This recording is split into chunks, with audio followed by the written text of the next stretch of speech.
Grandma? Can you tell me a story? Not tonight, I'm too old. Please, Grandma? All right. I'll tell you the story of a very strange man.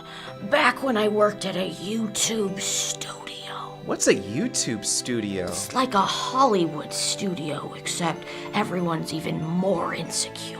Is that possible? YouTubers found a way. Now shut up. In the studio, a strange man appeared, dressed in black with messed up hair and a pale complexion. Tim Burton? That's right, the boy in high school you always pointed to and said, I think you'll be okay. Hey, Tamra. Oh, are we still talking about this guy? Of course, my hit show Wednesday put me back on the map. Damn it, why couldn't we stop watching that? I knew it wasn't going to be anything that great. It was like goth comfort food. That's how I make my living. Hey, guys. Oh, God, no! If it isn't my biggest fan, the Nostalgia Critic, tell me, how's your Burton Corner? That was a long time ago. I was a teen. I've grown up since then. Clearly. Well, as my biggest fan, Please don't call me that. I want to run some ideas by you. Here, this is Oyster Boy on an adventure with mermaids. Well, it's weird, but... But I kind of want to know a story. Oh, and this is the Pincushion Queen. I don't know. I'd say a movie about her. And finally, Voodoo Girl. Wow, so how does this work? Does she stick pins in herself and it hurts someone else? These are all great ideas, Tim. You gonna turn them in the movies? I've already lost interest. Hello? Good news, Tim! Beetlejuice 2 is a go! Well, that's fantastic. So much better than these stupid ideas I was working on. I'll be right there. Beetlejuice 2? Tim, your other ideas are so much better. But I remember enjoying Beetlejuice, just like I remember enjoying Alice in Wonderland, Willy Wonka, Dumbo, The Addams Family, and Planet of the Apes. You see, there's a certain feeling connected to it that you just won't understand. It's called, Nostalgia. No, Hollywood has another name for it, greed. Well, off to my next underwhelming reimagining. So where are we on this guy? Batman. When people hear the name, they immediately think of original, dark, fairy tale-like movies such as The Nightmare Before Christmas, Beetlejuice, Corpse Bride, Frankenweenie, and so forth. It's honestly impressive a director with this niche a style would be this successful for so long. But yes, while some adaptations are expected from a director like this, he really seems to have abandoned fresh new concepts for revisiting material he clearly has a nostalgic connection to, whether they make sense to revisit or not. But I think we too have a nostalgic connection to this guy, and want to see him succeed when he sparks that fresh excitement with a new dark original idea. Similar to what he used to do with films like Edward Scissorhands.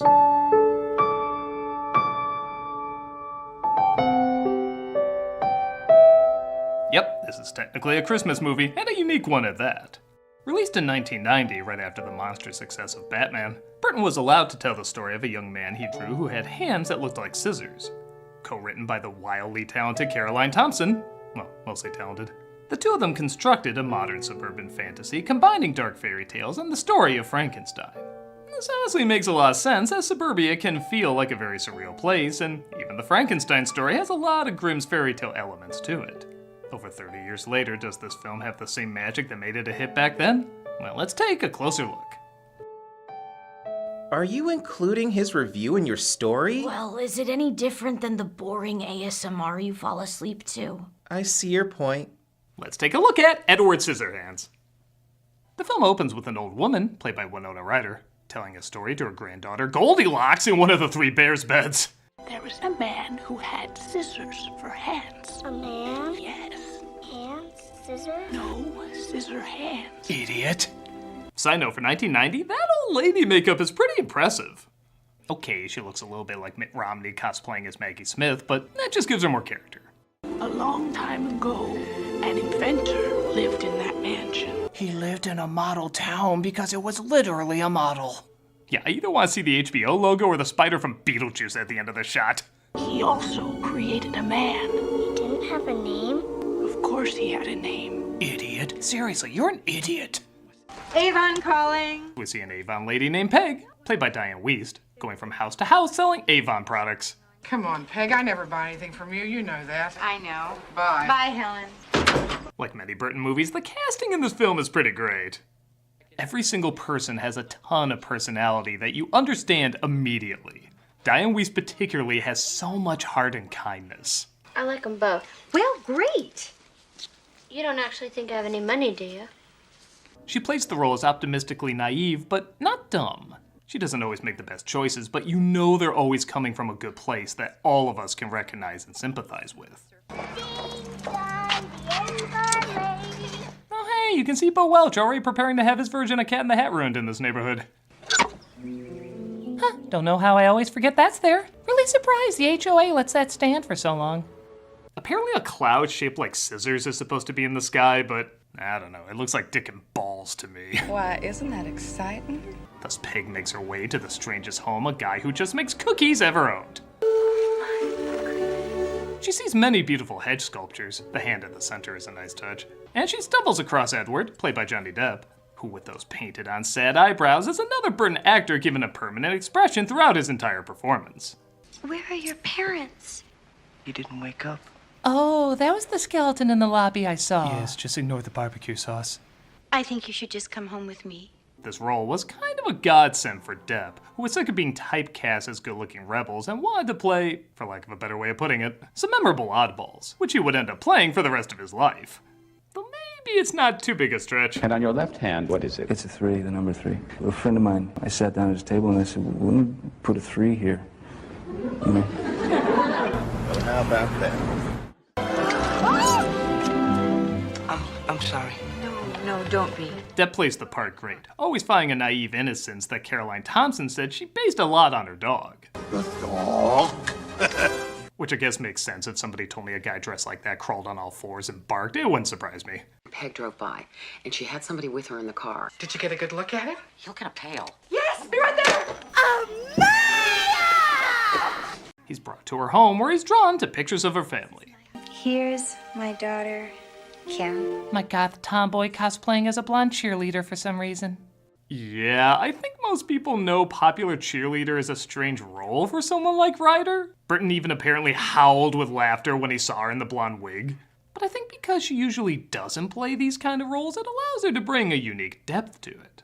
It's funny to think both these actors were playing against type back then. Technically, these roles should have been reversed. We get one of my favorite edits of everybody returning home and just reacting to Ed being there from his point of view. I bet the view must be spectacular, huh, Ed? I've lost me pee. Burton said of all the actors, Alan Arkin was the closest to being a 100% suburbanite.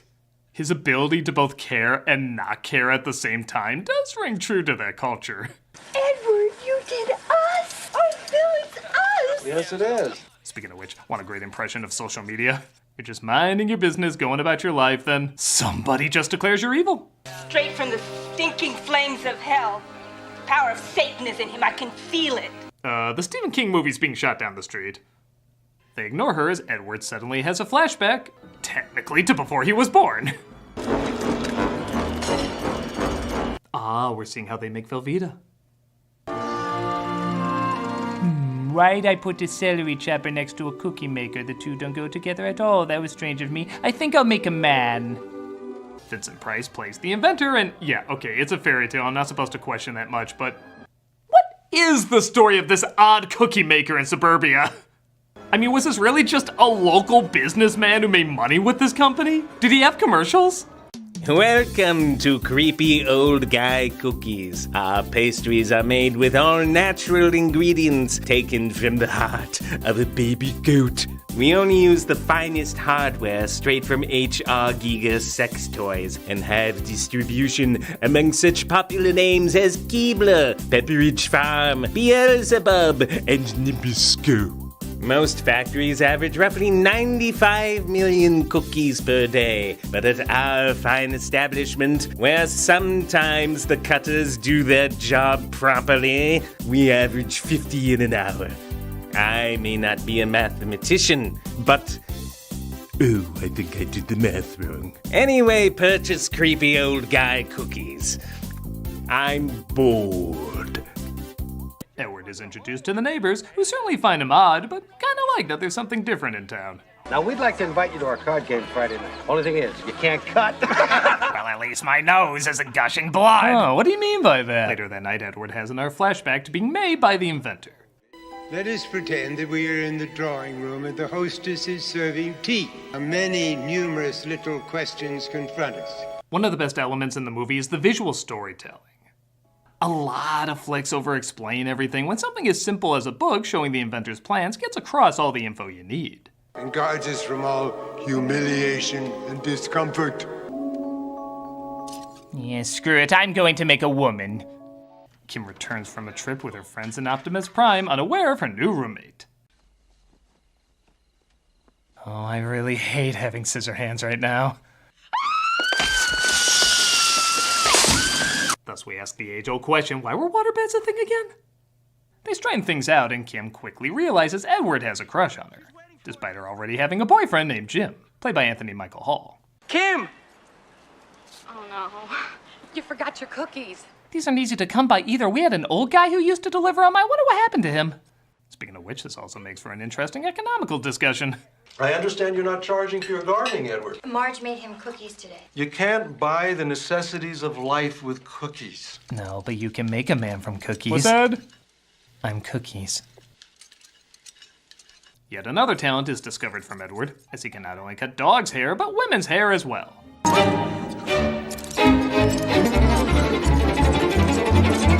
I love this point in the movie because everybody in the audience is like, when are things gonna go wrong? People always predict he's gonna give a bad haircut or accidentally nip the dog or just something's gonna go south here. It's great seeing people know something bad is gonna happen. They just want to jump to it because they don't want to get even more attached to this guy for his inevitable downfall. What did you do to your hair? Edward cut it. Isn't it wild? Huh, I didn't know he could cut hair. Maybe I was wrong about him. Mrs. Hands. Things do start to go south in more ways than one, though, as one of the neighbors tries to seduce him. Why, Eddie, you're trembling. So am I. His complete cluelessness is amazing to watch. It's like when somebody pretends to understand cryptocurrency. Speaking of non-reactions, everyone's take after Edward says what happens is amazing. And then she showed me the back room where she took all of her clothes off. Edward, I can't tell you how thrilled I am. I'm just as pleased as punch. The father not even noticing, Kim looking horrified, the son trying not to laugh, and Pig's complete inability to comprehend what was just said makes for a hilarious moment you have to watch more than once to soak it all in.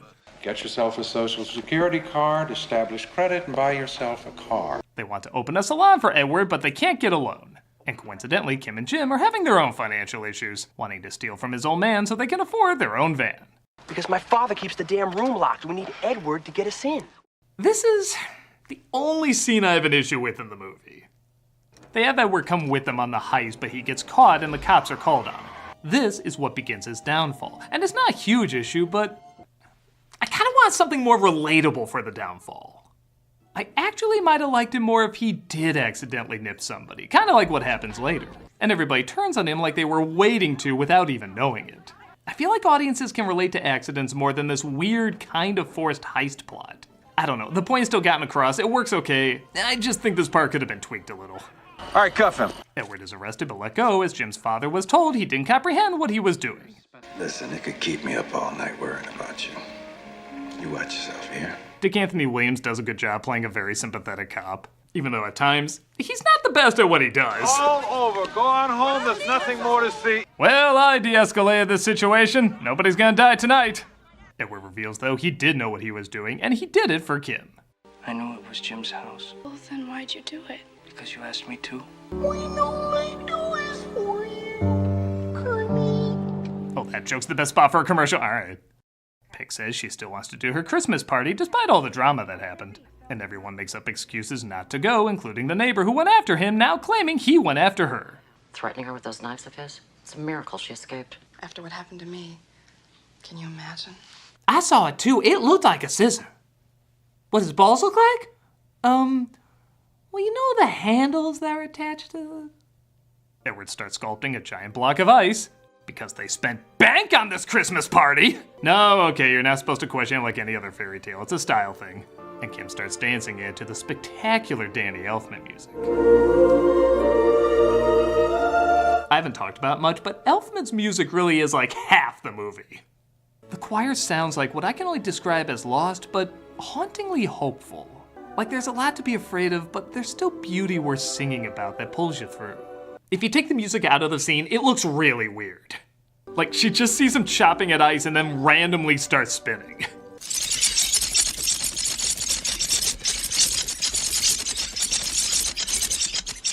She looks high, but with the music, you instantly see why she was sucked into the beauty of the moment.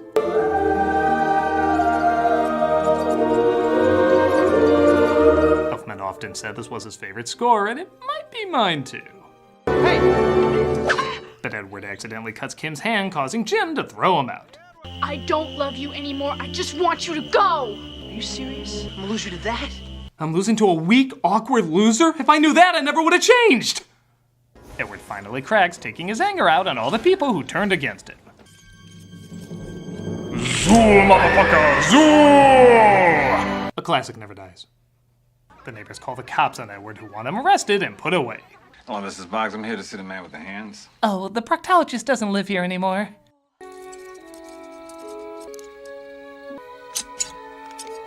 I always like to think the dog couldn't see in this scene, so he's like, "Whew, thanks, mister, I couldn't see a thing. Ah, monster!" Are you okay? Yes, are you okay? He makes his way back home where Kim is waiting and decides he deserves a pity hug.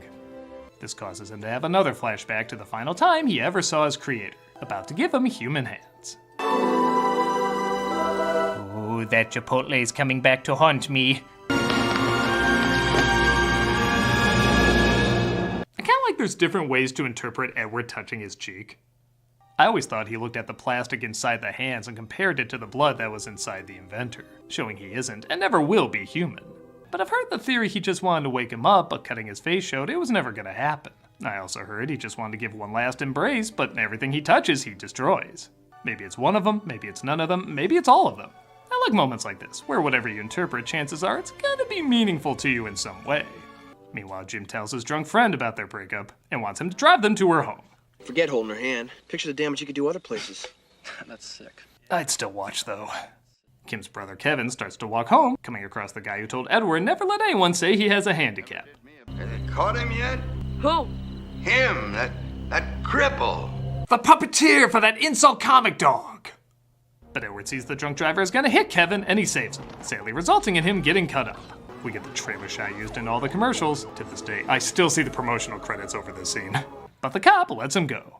He's gone. Let that bother him, all right? Has anyone considered how Avon can help? It is all over. I'm going. No, careful. The mob is unsatisfied and goes after him, but Kim gets a head start to see if he's okay. Hello, girl. Could you please bury me? I stink. She sees Edward is all right, but apparently not for long. There's something so funny about Edward's luck being so bad. Even when he's saved from a bullet, the debris from the ceiling falls on him. They should have had a duck land on his head while they're at it. Jim keeps trying to kill him off, but after he hurts Kim, Edward finally has enough. A lot of people had issue with Edward killing the bully, and honestly, it doesn't bother me. First off, it is self-defense. I mean, the guy tried to kill him several times. He was even carrying a weapon here. It's a little hard to see. Second, I think it kind of shows the nastiness of the world rubbed off on him. We've seen him crack more than once, being pushed to the limit, so I don't see this as entirely out of character. The same way his kindness can rub off on the harshness of the town, the same way the harshness of the town can rub off on his kindness. Goodbye. Realizing they can never be together, Edward says goodbye to Kim, and Kim says that she loves him. The roof caved in on him. They killed each other. See? You ripped off his hand? Is that what you're supposed to do with a dead body? Yeah, only the ones with jewelry, so I guess it counts. I'm going home. I like the one who lied about him is the last to leave. Like maybe there's a hint of guilt in her, or maybe it was hitting her that I got to make out with a 26-year-old Johnny Depp. I have to send my casting agent some coke. Anyway, pleasant dreams. She never saw him again. How do you know? Because I was there. I was Kevin. A lot's changed over the years. She says she doesn't want to go see him because she'd rather he remember her as she was. But that doesn't mean she couldn't have seen him right after all this happened. Hey, who is the father of her kid anyway? If you weren't up there now, I don't think it would be snowing. Sometimes you can still catch me dancing naked and gross. Edward continues to do his ice sculptures with the flakes falling on the town, making Florida, at least once a year, a tolerable place to live. And that was Edward Scissorhands, still a pretty damn good flick in my opinion. The imagination, the visual storytelling, the astounding music, character actors, and that style that is so distinctly Tim Burton that is Burtoniest.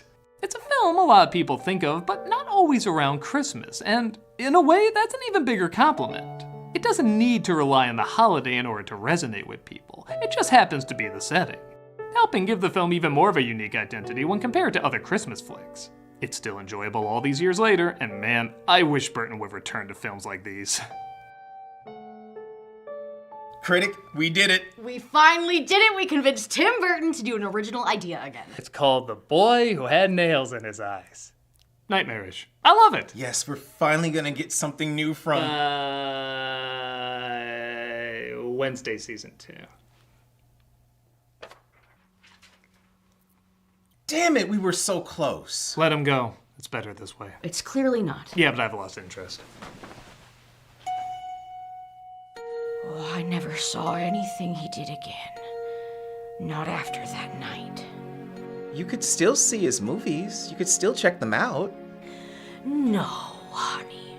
I'd much rather remember his work the way it was. You see, before Tim Burton, we never had an excitement for these ideas. And afterwards, we did. I don't know if we would care so much about them if they didn't leave a big impact to begin with. Sometimes you can still catch me dancing in them.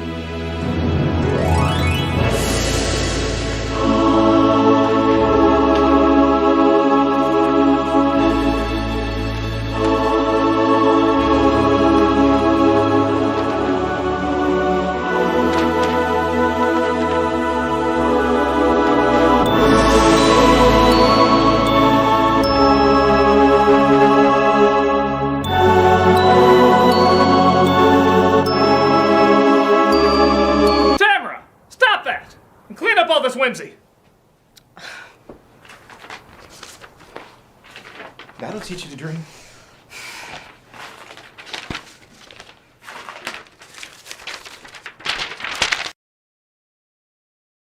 You can't buy the necessities of life with cookies.